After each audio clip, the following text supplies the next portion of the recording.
नमस्कार। मैं किरण ओझा अपने चैनल श्रद्धा माल किरण अवधी लोकगीत पर आप लोगों का स्वागत करती हूँ, अभिनंदन करती हूँ। और आज आप लोगों को शिव चर्चा स्पेशल दया मांगने वाला गीत सुनाने वाली हूँ। भजन आप लोग सुनिए, कैसा लगे लाइक सब्सक्राइब के साथ कमेंट जरूर करिए। और शिव चर्चा पूरा होने के बाद उनसे दया कैसे मांगते हैं, वही दया स्पेशल गीत है, दया मांगने वाला गीत सुनिए और ज़्यादा से ज़्यादा सपोर्ट करिए। चिड़िया बन के जूठन उठौबै, दासी बनबै तोहार शिव गुरु हो। हमरे आचरवा दया बरसैहा शिव गुरु हो। हमरे आचरवा दया बरसैहा शिव गुरु हो। चिड़िया बन के जूठन उठौबै, दासी बनबै तोहार शिव गुरु हो। हमारे आचरवा दया बरसैहा शिव गुरु हो। हमारे आचरवा दया बरसैहा शिव गुरु हो। अपने के मांगिला मांग भरी सिंधुरा शिव गुरु हो। सजना के लम हरि उमरिया शिव गुरु हो।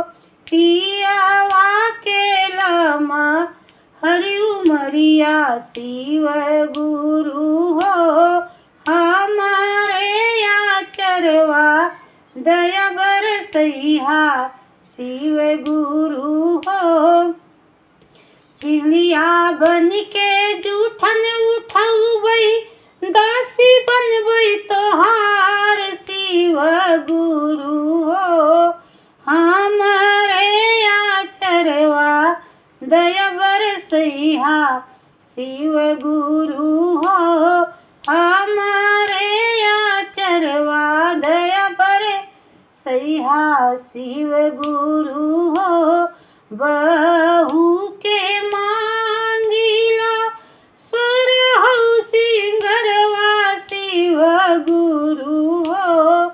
बेटा के लंबी उमरिया शिव गुरु हो।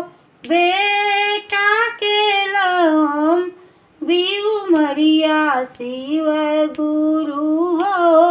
हमारे आचरवा दया बरसैहा शिव गुरु हो।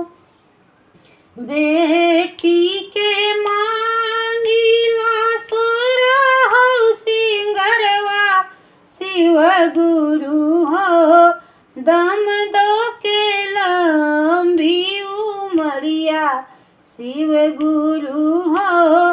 दम दो के लंबी उमरिया शिव गुरु हो। हमारो आचरवा दया बरसैहा शिव गुरु हो। पहिले में दया मांगी, दूसरे में चर्चा शिव गुरु हो। तीसरे में नमः शिवाय प्रणाम शिव गुरु हो। तीसरे में नमः शिवाय प्रणाम शिव गुरु हो। हमारे आचरवा दया बरसैहा शिव गुरु हो। दया से धर्म बढ़ी, चर्चा से ज्ञान शिव गुरु हो। नमः शिवाय से बने बिगड़ल काम शिव गुरु हो। नमः शिवाय से बने बिगड़ल काम शिव गुरु हो। चिड़िया बन के जूठन उठौबै, दासी बनबै तोहार शिव गुरु हो। हमारे दया बरसैहा शिव गुरु हो हमरे आचरवा दया बरसैहा शिव गुरु हो। हर हर महादेव, हर हर महादेव।